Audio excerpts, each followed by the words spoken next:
American fear. 3 people died after buying this doll. Not over years, in 3 weeks.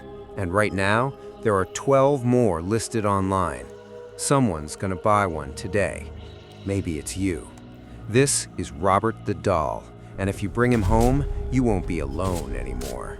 Stay with me on this, because what I'm about to show you isn't theory, it's pattern. Wait, before you click away, before you think this is just another ghost story, let me show you something. These are real hospital records, real police reports, real apology letters sent to a museum from people who laughed at the warnings, past tense, for a reason. And here's the thing that should terrify you. They all broke the same rule, one rule, and it destroyed them.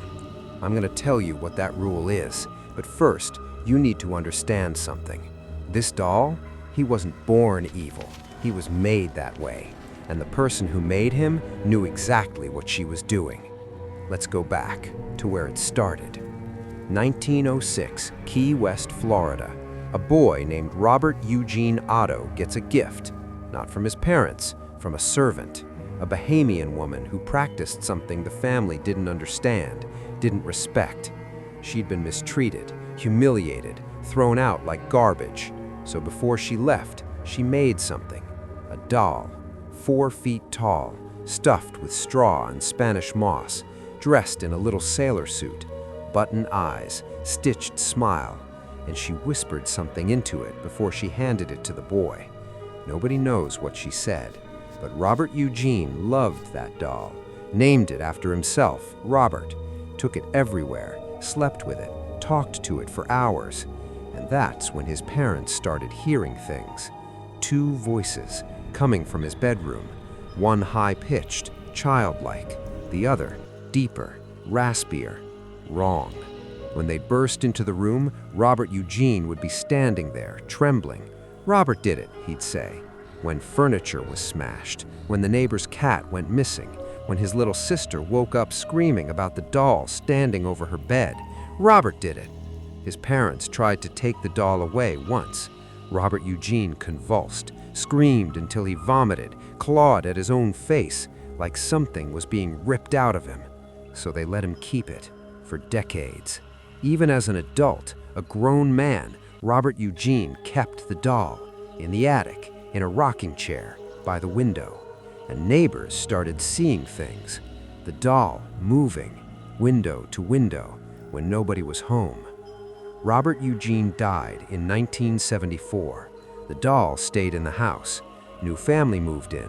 Their 10-year-old daughter found Robert in the attic, thought he was cute, brought him to her room. That night, she woke up screaming, "He's trying to kill me! He's trying to kill me!" Her parents found her backed into a corner, the doll on the floor, 3 feet closer to her bed than where she'd left him. She's in her 50s now, still won't talk about it, still has nightmares. The family donated Robert to a museum, the Fort East Martello Museum in Key West, thought they'd be rid of him. But here's the thing about cursed objects. You don't get rid of them, you just pass them on. And Robert, he's still there, behind glass, in a little case, waiting. Now here's the part that saves you, or damns you. There's a sign on Robert's case. Please ask Robert's permission before taking photographs. Sounds ridiculous, right? Tourists laugh, roll their eyes, snap photos anyway. And then, cameras die. Batteries fully charged, dead in seconds. SD cards corrupt, files vanish. That's the warning. The people who mock him, who pose, who laugh, who flip him off for Instagram, they don't get warnings. Within days, sometimes hours, accidents start.